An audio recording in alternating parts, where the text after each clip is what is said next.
मरद समझ के सुतनी रहे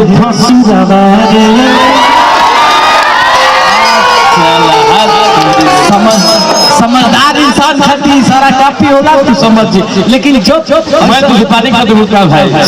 नजर ही नजर में आँख चार हो गई, तोहरा नैना के तीर हमरा दिल के पार हो गई। ये तो जिस्म हमार हमेशा हमारी रही, लेकिन दिल से धड़कन भी निकल के तू हार हो गई। अरे हेलो हेलो चल भाई तो कहा हाँ तू चुप रही भाई। हमने क्या आई लव यू बोल रहा था। I love you two, I love you four, I love you 10, I love you 20, I love you 2020। ऐसे में की कहली सॉन्ग कि खेला 20 के खेला और जाने सब पारा जाओ। लेकिन आजकल के जो परमेश्वर बनी जाते कि खेला और 20 के खेला और जाने सब पारा जाओ। आजकल के लड़के के दिमाग में क्या चलता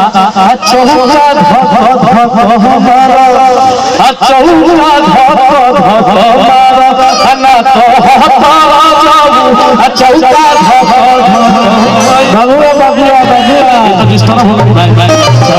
इतना अगर बड़ाई कर दे ठीक नहीं खे कैसे की अंकुशवा पागल हो जाइए रे बबुआ पागल हो जाइए आज हई रूपवा छोड़ के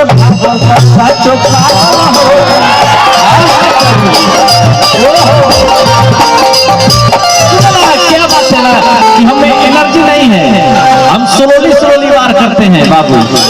एक मिनट हम कुछ कही हमको बस सच्चाई सुनो भाई। ये अपन जैकेट काहे नहीं उतारो, जैकेट अपन काहे नहीं उतारो पूछो एकदम वैसे हो गइल बा ना हम ऐसे नहीं उतार ना काहे सुनो हे राजावा तू बड़ भइल अरे हे राजावा तू बड़ भइल हई रूपवा के चक्कर में राजावा तू बड़ भइल हई रूपवा के चक्कर में राजावा तू बड़ भइल। किसका बात है एक ऐसे चीज अंकुश दिले बड़े हाथी गलत बड़े अंकुश खाते बात समझ। अच्छा ई ते बतले भाई एगो लड़की के चक्कर में भाई भाई लड़ाई हो रहल बा, आई लड़की हंसती है एहो शादी ई ते बात बड़ बड़ लोग बात ध्यान देत नहीं अपने में लड़त नहीं जा लड़की पूरा मजा लेती है। अब हम बात करें क्या लड़की हमारा के बोल देता है लड़की प्रेम होती है। अभी राजा भैया कहे कि हमारा के कहता है के कहिए नहीं ई होली समय की जा ना तारा के अगर कोनो लड़की से जाके पूछबो तुमसे प्यार करे बोल तू ना हो कहिए ना हो ना कही और तू मुरत रहो में वो काम के दिमाग में छू के करके मुना मामा के दान कर दिया जाए। बाप रे बाप वो गैरेज खोल लेगा घबरा जाए मम्मा घबरा। लेकिन सुनो सुनो ना भाई देखो एगो लड़की के चक्कर में दुनिया में लड़त नहीं जा ऐसे करा तो बहुत ठीक बा की गोरी हो इतना कइलू काम बड़ा दिहलो गोरी हो इतना कइलू काम बड़ा दिहलो आई कहीं ना बाबू भैया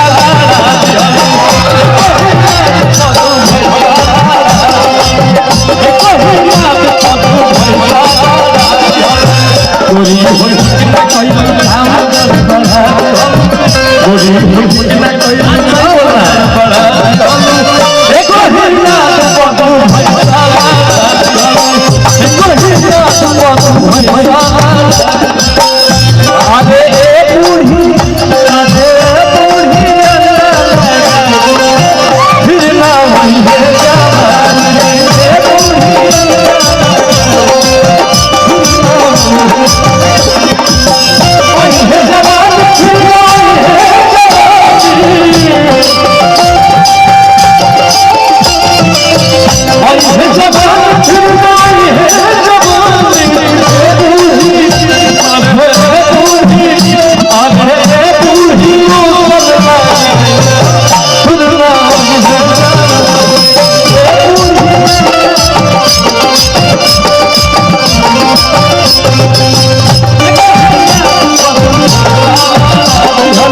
बीच में होता है, लेकिन अब फिर कोई रिकॉर्डिंग डांस लगाओ भाई।